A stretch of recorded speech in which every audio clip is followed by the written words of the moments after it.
بسم اللہ الرحمن الرحیم نحمدہ ونصلی علی رسولہ الکریم اما بعد۔ محترم بھائیوں، بزرگوں، دوستو،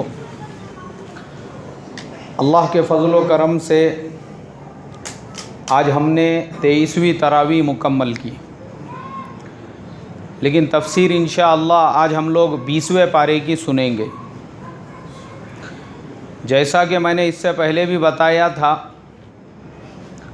20ویں پارے میں اللہ تبارک و تعالی نے حضرت موسیٰ علیہ السلام کا جو واقعہ ہے وہ پورے تفصیل کے ساتھ میں بیان کیا۔ 20واں پارہ جب شروع ہوتا ہے، اس کے تیسرے ہی رکوع کے بعد سورہ قصص شروع ہوتی ہے۔ سورہ قصص عربی زبان میں قصص جو ہے یہ واقعے کو، قصے کو کہتے ہیں، اور اس سورت کا نام سورہ قصص اسی لیے ہے کہ اس کے اندر اللہ تبارک و تعالی نے یہ پورا واقعہ حضرت موسیٰ علیہ السلام کا، حضرت موسیٰ علیہ السلام حضرت یعقوب علیہ السلام کے پڑ پوترے تھے۔ جیسا میں نے حضرت یوسف علیہ السلام کے قصے میں یہ بتلایا تھا کہ مصر کے اندر بنی اسرائیل جو آباد ہوئی، بنی اسرائیل کی جو قوم، یہ سب حضرت یعقوب علیہ السلام کے 12 بیٹوں کے خاندان سے اور ان کی نسل کے لوگ تھے، اور یہی لوگ آگے چل کر پورے مصر میں پھیل گئے، تو ان لوگوں کو بنی اسرائیل کہا جانے لگا۔ حضرت موسیٰ علیہ السلام بھی انہی بنی اسرائیلیوں میں سے تھے، اور حضرت یعقوب علیہ السلام کے پڑ پوترے ہوتے تھے۔ حضرت موسیٰ علیہ السلام کے زمانے میں جو بادشاہ تھا، اس بادشاہ کو فرعون کہتے تھے، اور فرعون جو ہے وہ مصر میں ہر بادشاہ کا ایک لقب ہوتا تھا۔ جیسے ہمارے ملک میں بادشاہ کہتے تھے، راجہ مہاراجہ کہتے تھے، ایسے ہی عرب ملکوں کے اندر ملک کہتے ہیں، ایسے ہی یوروپین ملکوں کے اندر جو ہے کوئین کہتے ہیں، کنگ کہتے ہیں، ایسے ہی مصر کے اندر جو بھی بادشاہ بنتا تھا اس کو فرعون کہتے تھے، حالانکہ اس کا نام کچھ اور ہوتا تھا۔ حضرت موسیٰ علیہ السلام کے زمانے میں جو فرعون تھا اس کا اوریجنل نام تھا رامسیس، لیکن اس کو بھی فرعون کہتے تھے۔ اس نے خواب دیکھا، وہ بہت زیادہ ظلم و ستم کرتا تھا، اور ظلم و ستم کی حد اس حد تک اس نے کر دیا تھا کہ خود نے خدائی کا دعویٰ کر دیا۔ لوگوں سے یہ کہا کرتا تھا انا ربکم الاعلی، میں ہی تمہارا پروردگار ہوں، میں ہی تمہارا خدا ہوں، میری پرستش اور عبادت کرو، اور لوگ اس کی عبادت بھی کرتے تھے، لوگ اس کی پرستش کرتے تھے۔ اور اس نے مصر کے اندر یہ جو پیرامڈ بنے ہوئے ہیں، وہ بڑے بڑے پیرامڈ یہ بنی اسرائیلیوں کے ذریعے سے بنائے۔ ان سے مزدوری کا کام لیا جاتا تھا، 20 50 ٹن کے جو پتھر ہے وہ ان کو ریت کے ذریعے سے گھسیٹتے ہوئے اوپر تک لے جائے جانے لگاتے تھے، اور اس کے ذریعے سے انہوں نے وہ پیرامڈ بنائے تھے۔ پیرامڈ مطلب وہ ان کا مقبرہ ہوتا تھا۔ فرعون یہ کہتا تھا کہ میں مروں گا نہیں، میں مرنے کے بعد بھی زندہ رہوں گا، اور مرنے کے بعد کا میرا محل یہ ہوگا، اس لیے کہ میں تو تمہارا خدا ہوں، نعوذ باللہ۔ اس کے لیے وہ اس طریقے کے کام کرنے لگاتا تھا۔ ایک مرتبہ اس نے رات میں ایک خواب دیکھا کہ فلسطین سے ایک آگ آئی، اور اس آگ نے فرعون کو، اس کے محل کو اور مصر کی ساری حکومت کو تباہ اور برباد کر دیا۔ فرعون نے جب یہ خواب دیکھا تو اپنے دربار کے اندر جو نجومی ہوتے ہیں، جو خواب کی تعبیر بتانے والے ہوتے ہیں، ان لوگوں سے پوچھا میں نے ایسا ایسا خواب دیکھا ہوں، میرے خواب کی تعبیر کیا ہے؟ ان لوگوں نے فرعون کو خواب کی تعبیر یہ بتلائی کہ فلسطین سے یہ جو بنی اسرائیلی ہمارے مصر میں آئے ہوئے ہیں، انہی کی نسل سے ایک لڑکا پیدا ہونے والا ہے جو تیری حکومت کو تباہ اور برباد کر دیں گا۔ اب فرعون نے جیسے ہی یہ سنا اس کے بعد اس نے حکم دے دیا کہ یہ بنی اسرائیلی جتنے بھی ہیں ان کے چھوٹے چھوٹے بچوں کو ذبح کر دیا جائے اور ان کے محلوں میں ہماری آرمی کھڑے کر دی جائے جاسوسی کے لیے۔ اور یہ حکم نازل کر دیا جو عورت بھی حاملہ ہوگی، پریگننٹ ہوں گی، اس کا پیٹ پھاڑ دیا جائے اور جس کا بچہ پیدا ہو جاوے اس بچے کو ذبح کر کے پھینک دیا جائے۔ یذبحون ابناءہم ویستحیون نساءہم، قرآن میں اللہ نے فرمایا بچوں کو ذبح کیا جانے لگا۔ اب بنی اسرائیل کے اندر یہ حال ہو گیا، پیداوار کم ہو گئی۔ کسی نے فرعون سے یہ کہا کہ اگر تمہارا یہی سلسلہ چلتا رہا تو ہم لوگوں کو مزدوری کرنے کے لیے، محنت کرانے کے لیے کوئی بھی نہیں ملے گا، اس لیے کہ یہ بنی اسرائیلی جو ہے یہ تو ہمارے یہاں پہ بندھوا مزدوروں کے جیسے ہے، اس لیے ان کی آبادی اگر ختم ہو جائیں گی تو پھر کیسا؟ تو فرعون نے کہا ٹھیک ہے ایسا کرو، 1 سال ان کے بچے پیدا ہونے دو اور 1 سال ان کے بچوں کو ذبح کرو۔ تو جو سال اس نے بچے پیدا ہونے کی اجازت دی تھی اس سال حضرت ہارون علیہ السلام پیدا ہوئے تھے، اور جس سال اس نے بچوں کو قتل کرنے کا حکم دیا حضرت موسیٰ علیہ السلام وہ اپنی والدہ محترمہ کے رحم میں پہنچ چکے تھے۔ اب موسیٰ علیہ السلام ان کی والدہ کے رحم میں ہے، فرعون کی جو آرمی ہے، فرعون کی جو پولیس ہے وہ باہر چوکیداری کر رہی ہے۔ اور فرعون کی آرمی اور فرعون کی پولیس کے بارے میں حضرت مولانا علی میاں صاحب رحمۃ اللہ علیہ نے قصص النبیین کے اندر ہم لوگوں نے پڑھا تھا، اس کے اندر لکھا ہوا ہے، بولے شامۃ النمل وعیون الغراب، وہ چونٹی کی طرح سے سونگ رکھتے تھے اور ان کے دیکھنے کی طاقت کووں کے جیسی تھی۔ حضرت مولانا علی میاں صاحب نے یہ مثال کیوں دی تھی؟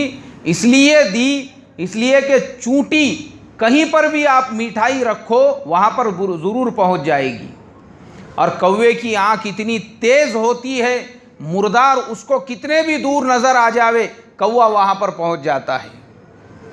تو فرعون کی آرمی بھی ایسی ہی تھی، کس کے گھر میں کون عورت حاملہ ہے، کہاں پہ بچہ پیدا ہوا ان کو فوراً پتہ چلتا تھا، اور جیسے ہی پتہ چلتا وہ لوگ اس بچے کو قتل کر دیتے تھے۔ اب یہاں پہ حضرت موسیٰ علیہ السلام ان کی والدہ کے پیٹ میں ہیں، فرعون کی آرمی گشت کر رہی ہے، مگر چونکہ اللہ تبارک و تعالیٰ کو اپنے نبی حضرت موسیٰ علیہ السلام کو دنیا میں مبعوث کرنا تھا اور ان کے ذریعے سے فرعون کو نیست و نابود کرنا تھا، فرعون کی 1000 کوششوں کے باوجود اللہ نے حضرت موسیٰ علیہ السلام کو پیدا فرما دیا۔ ولادت ہو گئی حضرت موسیٰ علیہ السلام کی، اللہ تبارک و تعالی نے ان کی والدہ محترمہ کو الہام فرمایا اس بچے کو اگر محفوظ رکھنا ہے ایک صندوق کے اندر ڈال کر اسے دریائے نیل میں چھوڑ دو۔ موسیٰ علیہ السلام کی والدہ نے ایسا ہی کیا، لیکن وہ صندوق کو رسی باندھ کے رکھا کرتی تھی۔ جب دیکھتی کہ فرعون کی پولیس، فرعون کی آرمی گشت کر رہی ہے تو وہ صندوق دریائے نیل میں ہوتا تھا، پھر وہ اس کو کھینچ لیتی، حضرت موسیٰ علیہ السلام کو دودھ پلایا کرتی تھی۔ لیکن پھر ڈر محسوس ہوا کہ کہیں فرعون کی آرمی اور پولیس ان کے رسی والے صندوق کو نہ دیکھ لے۔ اللہ تبارک و تعالیٰ کی طرف سے جب امر اور حکم آیا انہوں نے وہ صندوق کو دریائے نیل میں چھوڑ دیا۔ اللہ نے فرمایا ڈرو اور گھبراؤ مت، ہم تم کو صندوق دریا میں ڈالنے کا حکم دے رہے ہیں، آگے کی ذمہ داری ہماری ہے، ہم اس بچے کی حفاظت بھی کریں گے۔ موسیٰ علیہ السلام کا صندوق دریائے نیل میں جا رہا ہے، فرعون اور اس کی بیوی جن کا نام بی بی آسیہ تھا، اس کی بیوی، وہ بی بی آسیہ جو تھی ان کو اولاد نہیں تھی۔ انہوں نے دیکھا سمندر کے دریائے نیل کے اندر سے سمندر میں، اس لیے کہ مصر میں دریائے نیل ختم ہو جاتا ہے، دریائے نیل سے وہ صندوق بہتے بہتے سمندر کی طرف جا رہا ہے۔ اب سمندر میں چلا گیا تو کسی بھی جانور کا شکار بن جائے گا۔ انہوں نے اپنے غلاموں کو حکم دیا جاؤ وہ صندوق لے کر آؤ۔ غلام گئے، وہ جیسے ہی صندوق لے کر آئے، فرعون اور بی بی آسیہ دونوں بھی وہاں پر موجود تھے۔ جیسے ہی صندوق کو کھولا گیا، اس کے اندر تو ایک دم خوبصورت اور نورانی چہرے والا بچہ تھا۔ بی بی آسیہ کو کئی سالوں سے اولاد نہیں تھی، انہوں نے اس بچے کو اٹھایا اور اٹھانے کے بعد اپنے سینے سے لگا لیا، کہا کہ یہ اللہ کی طرف سے بشارت اور خوشخبری ہے تیرے اور میرے، ہمارے دونوں کے لیے۔ اس لیے کہ بی بی آسیہ مسلمان تھی، ان کا ایمان تھا اللہ کی ذات پر، وہ فرعون کو خدا نہیں مانتی تھی۔ اسی لیے میں نے آج سے 2 دن پہلے حضرت مریم کے واقعے میں بتایا اللہ کے نبی کی حدیث کہ اللہ کے نبی صلی اللہ علیہ وسلم نے فرمایا 4 عورتوں کو دنیا کی تمام عورتوں کے اوپر فضیلت حاصل ہے، حضرت مریم، بی بی آسیہ، ماں خدیجۃ الکبریٰ رضی اللہ تعالی عنہا اور بی بی فاطمۃ الزہرا، یہ 4 عورتیں، ان میں یہ بی بی آسیہ بھی ہے، اور قرآن میں ان کے بارے میں آیت نازل کی۔ تو وہ بی بی آسیہ فرعون کو خدا نہیں مانتی تھی، وہ اللہ کو اللہ مانتی تھی۔ انہوں نے حضرت موسیٰ علیہ السلام کو سینے سے لگا لیا۔ جیسے ہی حضرت موسیٰ علیہ السلام کو سینے سے لگایا، فرعون کے دل میں یہ ڈر اور یہ خوف پیدا ہوا کہ کہیں یہی تو وہ بچہ نہیں ہے جو میری سلطنت اور حکومت کو ختم کرنے والا ہے۔ بی بی آسیہ نے کہا وہ بچہ تو بنی اسرائیلیوں کے گھر میں پیدا ہوگا، یہ تو اللہ نے میری طرف بھیجا ہے، وہ بھی دریا کے ذریعے سے، یہ وہ بچہ نہیں ہو سکتا۔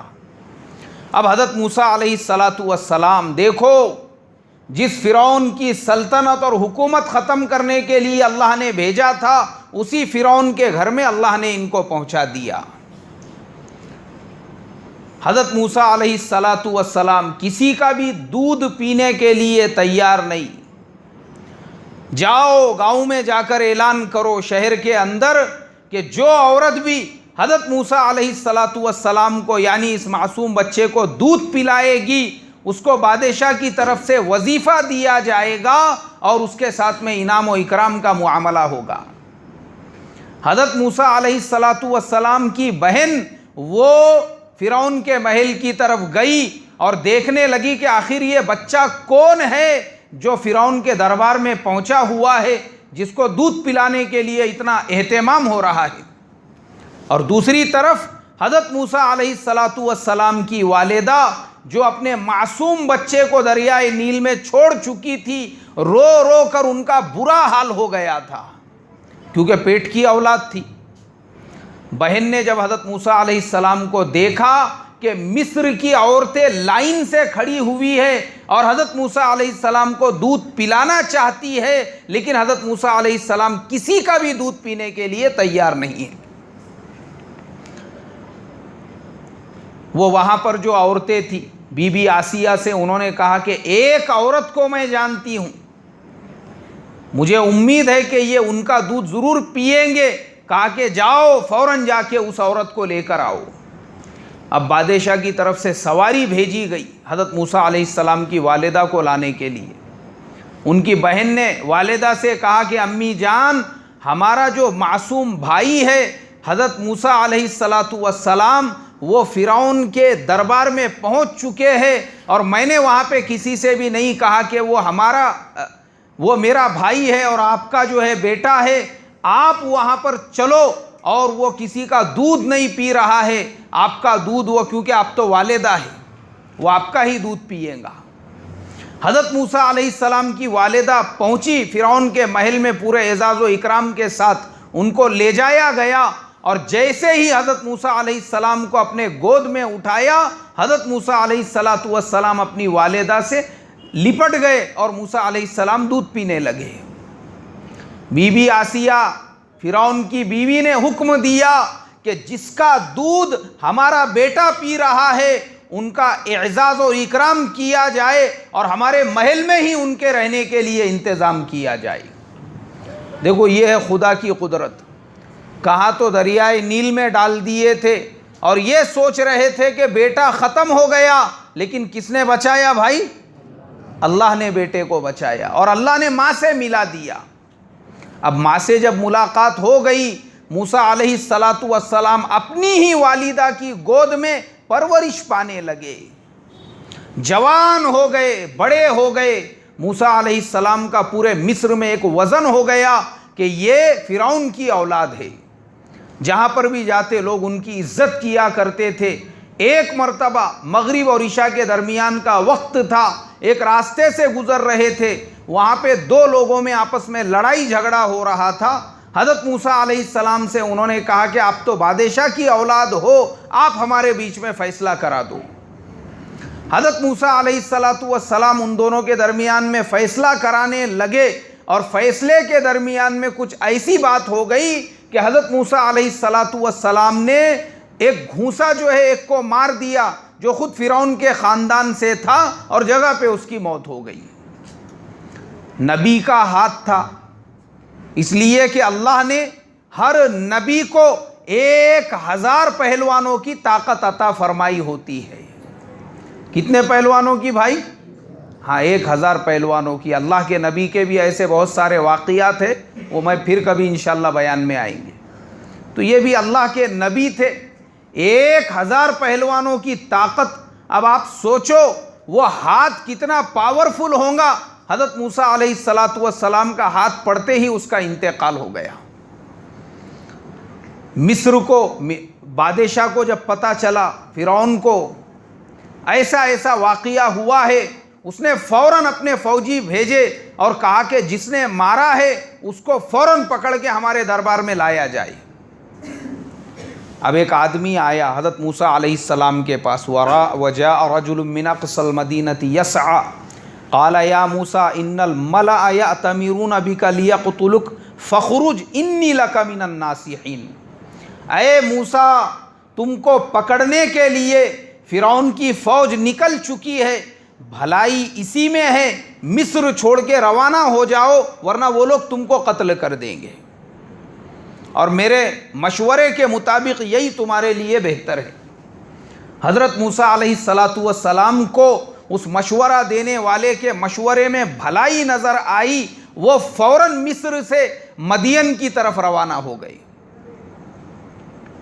اب نکلے حضرت موسیٰ علیہ السلام، یہ مدین جو ہے لیبنان اور جارڈن کے قریب میں ہے۔ روانہ ہو گئے حضرت موسیٰ علیہ السلام۔ چلتے چلتے چلتے کئی دنوں تک آپ سفر کرتے رہے، اور اس کے بعد مدین بھی پہنچ گئے۔ مدین میں حضرت موسیٰ علیہ السلام جہاں پر پہنچے، پہاڑی علاقہ، لوگ بکریاں چرا رہے ہیں، وہیں پر جو ہے ایک پانی کا جھرنا ہے، اس میں سے پانی نکل رہا ہے، اور وہاں پر جو لوگ ہیں وہ بڑے لوگ، پیسے والے لوگ، وہ اپنے بکریوں کو پانی پلا رہے ہیں، اور پانی پلانے کے بعد اس جھرنے کے اوپر وہ جو پانی کا ذخیرہ تھا اس کے اوپر انہوں نے ایک پتھر، ایک چٹان رکھ دی۔ موسیٰ علیہ السلام چونکہ مسافر آدمی تھے، دیکھنے لگے کہ 2 لڑکیاں اپنی بکریاں لے کر کھڑی ہے، ان کے بکریوں کو پانی نہیں پلانے دیا جا رہا ہے۔ موسیٰ علیہ السلام نے ان دونوں سے پوچھا کہ تمہارے بکریوں کو پانی کیوں نہیں پلانے دیا جا رہا ہے؟ انہوں نے کہا ہمارے والد وہ بزرگ ہے، وہ بہت زیادہ شیخ ہے اور بہت زیادہ بیمار ہے، ان میں اتنی طاقت نہیں ہے کہ وہ یہاں تک آ کے بکریوں کو پانی پلا سکے، اس لیے ہم دونوں کی ذمہ داری ہے، ہم یہاں آ کر بکریوں کو پانی پلاتے ہیں، اور یہاں پر جو بڑے لوگ ہیں، سردار ہے، ان کی بکریاں پہلے پانی پیتی ہے، اور اس کے بعد جو پانی بچ جاتا ہے پھر وہ ہماری بکریاں پیتی ہے۔ پہلے ہی میں نے بتایا موسیٰ علیہ السلام نبی، 1000 پہلوانوں کی طاقت۔ موسیٰ علیہ السلام نے وہ چٹان کو اٹھائے، ایسا پکڑے دونوں ہاتھ سے، اور اٹھا کے اس کو پھینک دیے ادھر۔ اچھا، یہ من گھڑت واقعہ مت سمجھو، جیسا میں نے کل بتایا، ہاں وہ چٹان ابھی بھی پڑے ہوئی ہے وہیں پر، اور وہ پانی کا جھرنا بھی ویسا ہی ہے، سب چیزیں ہیں۔ یہ حضرت یوسف علیہ السلام کو جو کنویں میں ڈالے تھے، وہ کنواں بھی آج بھی ہے فلسطین کے اندر، اور کون حفاظت کر رہا ہے یہ سب چیزوں کی؟ مسلمان نہیں، یہ یہودی گورنمنٹ ہی، کیونکہ ان کے نزدیک سب سے بڑے نبی کون ہیں؟ موسیٰ علیہ السلام۔ یہ سب انہوں نے ایسا حفاظت سے رکھے ہوا ہے، وہاں پہ پورا ایسا کمپاؤنڈ وغیرہ بنا کے یہ سب چیزیں آج بھی محفوظ ہے۔ موسیٰ علیہ السلام نے جہاں پہ وہ بکریوں کو پانی پلایا تھا وہ جھرنا آج بھی ہے، وہ پتھر بھی وہیں پہ پڑا ہوا ہے۔ اب وہ لڑکیاں جو تھیں وہ حضرت شعیب علیہ السلام کی بیٹیاں تھیں۔ پانی پلا کے وہ جب گھر پہ جلدی پہنچ گئی، ابا حضرت شعیب علیہ السلام نے کہا بیٹیوں تم روزانہ دیر سے اور تاخیر سے آتی ہو، آج اتنے جلدی کیسا کیا آ گئی؟ کہنے لگی ابا جان ایک طاقتور اور ایماندار انسان ہم کو دکھا، اس ایماندار اور طاقتور آدمی نے ہماری مدد کی۔ حضرت شعیب علیہ السلام نے پوچھا کہ تم کو کیسے پتا وہ طاقتور اور ایماندار ہے؟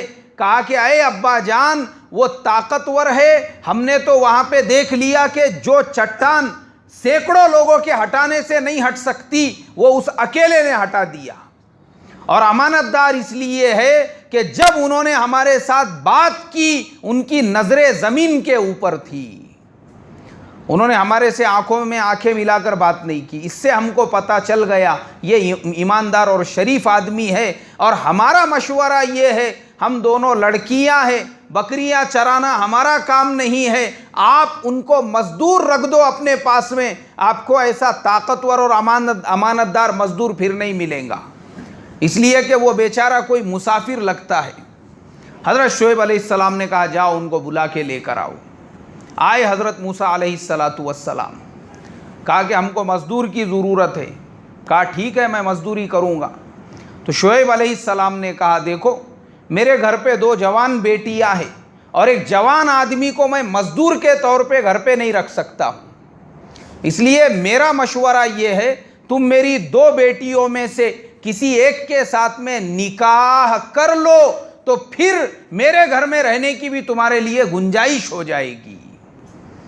جوان بیٹیاں ہیں گھر کے اندر، اور ایک جوان آدمی وہ مزدور بن کے اگر رہے گا مناسب نہیں ہے، اس لیے بولے کسی ایک بیٹی سے نکاح کر لو۔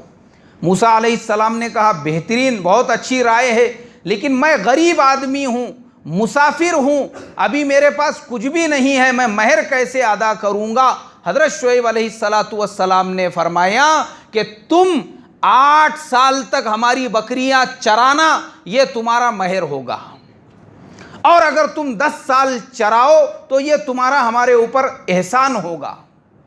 موسیٰ علیہ السلام نے ان کی شرط کو قبول کر لیا، اور موسیٰ علیہ السلام 10 سال تک حضرت شعیب علیہ السلام کی بکریاں چراتے رہے۔ اس سے کیا پتہ چلا؟ اس سے یہ پتہ چلا بکریاں چرانے سے کہ اللہ کے نزدیک کوئی بھی کام، کوئی بھی کاروبار، کوئی بھی تجارت وہ چھوٹی نہیں ہے۔ کیسی نہیں ہے بھائی؟ چھوٹی نہیں ہے۔ دیکھو نبی ہے اللہ کے، اور کیا چرا رہے ہیں بھائی؟ بکریاں چرا رہے ہیں۔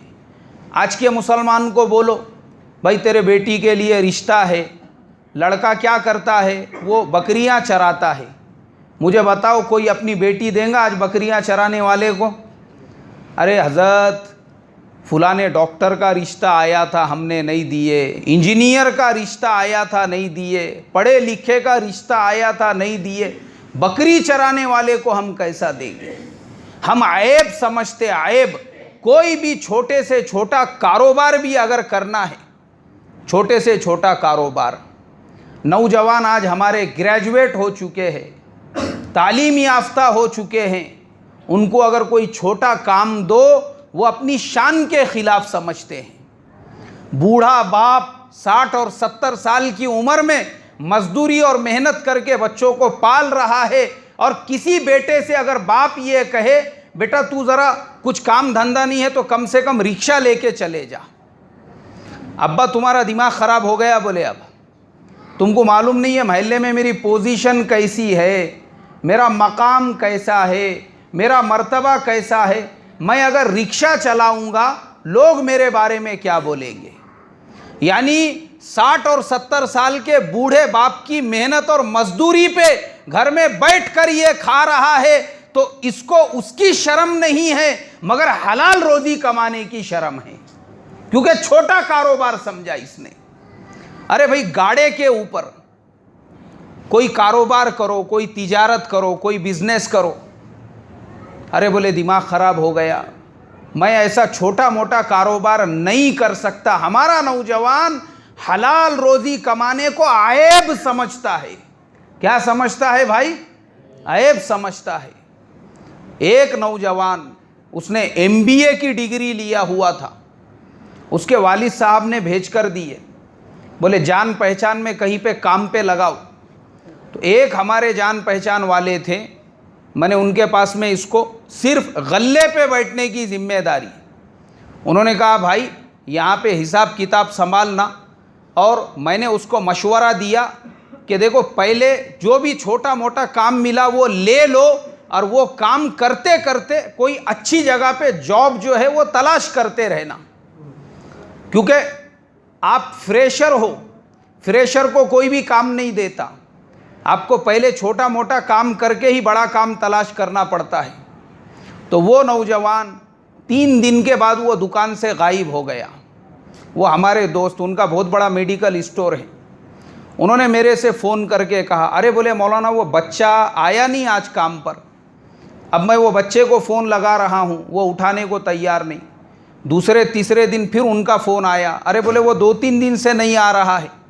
اس کے والد صاحب کو میں نے فون کیا، اس کے والد صاحب نے کہا بولے ہمارا بیٹا یہ بول رہا ہے کہ میں نے اتنی اعلیٰ اور اونچی ڈگری لیا ہوں، اور بولے میں اگر وہاں پہ بیٹھوں گا میری شان کے خلاف ہے۔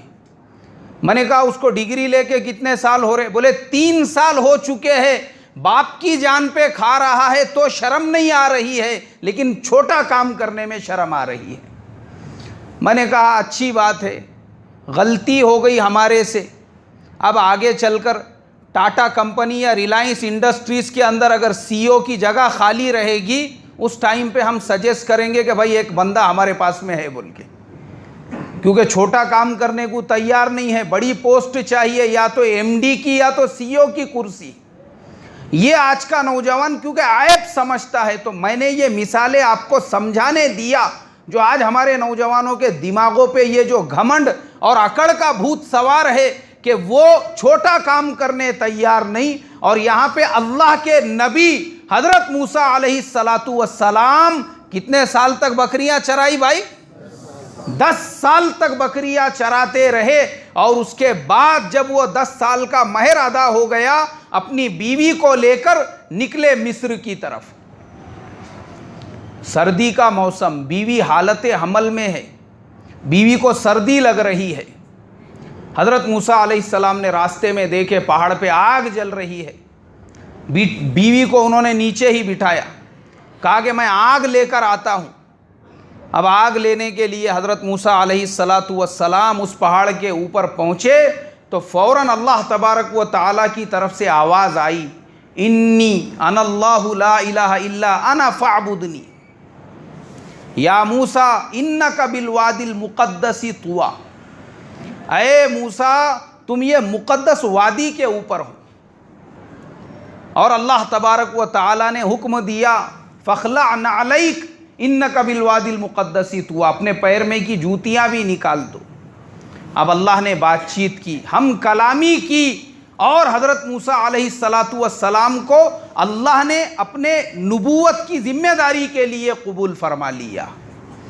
کہا کہ اے موسیٰ اذهب الى فرعون انہ طغى، جاؤ فرعون کی طرف، وہ ہمارا بہت بڑا نافرمان ہو چکا ہے، بغاوت کر رہا ہے۔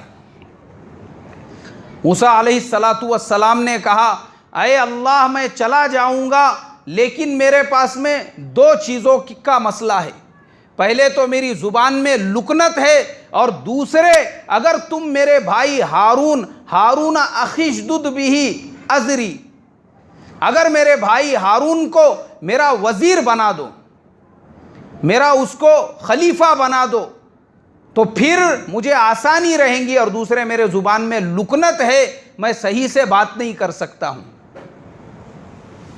اللہ تبارک و تعالیٰ نے ان کی دونوں درخواستوں کو قبول کیا.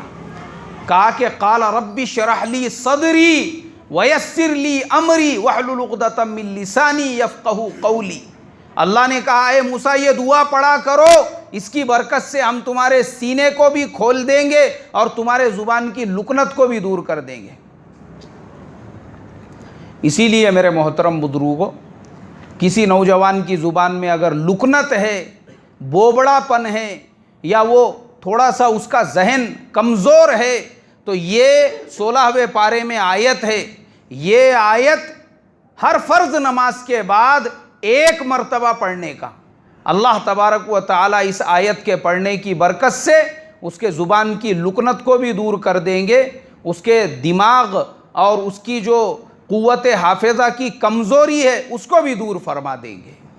موسیٰ علیہ السلام کو اللہ نے حکم دیا اور ان کے بھائی ہارون کو بھی وزیر بنا دیا، یعنی نبی بنا دیا.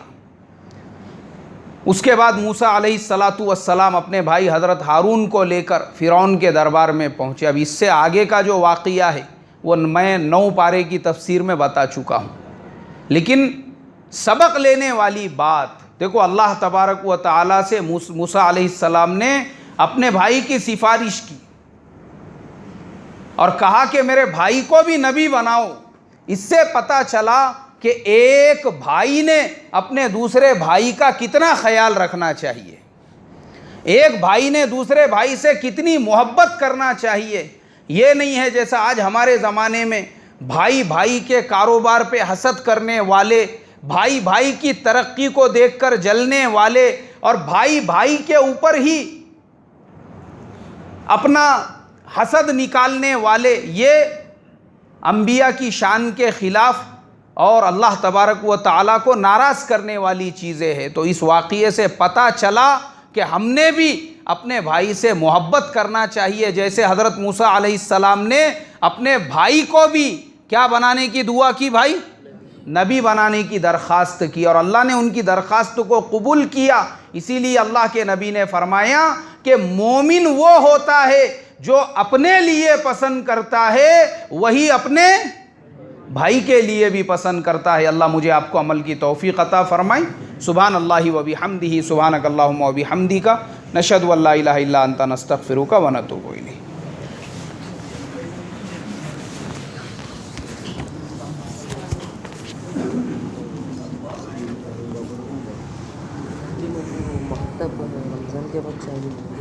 رمضان کے بعد